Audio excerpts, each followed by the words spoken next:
ఇది కొనుగోలు కేంద్రం అంతేనా? కొనుగోలు అయితే లేదు. 15 రోజులైంది కోతలు అయిపోయి. 2 కిలోలు సంచికి తరుగు తీస్తే గానీ రైస్ మిల్లర్లు దించుకుంటారు.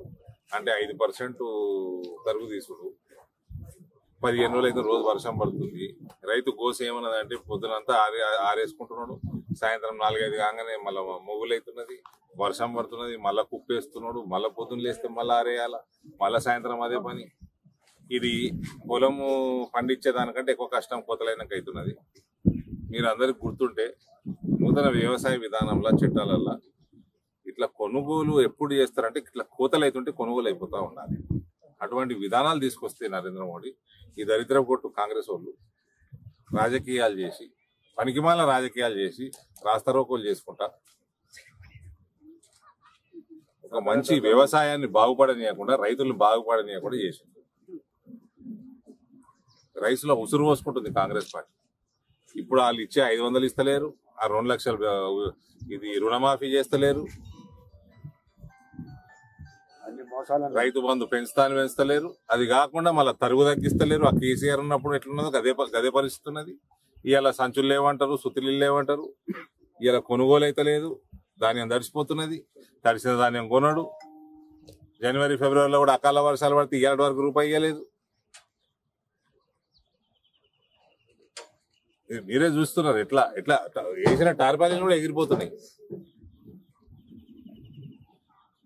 మొత్తం రైతుల ఉసురు పోసుకుంటుంది కాంగ్రెస్ పార్టీ.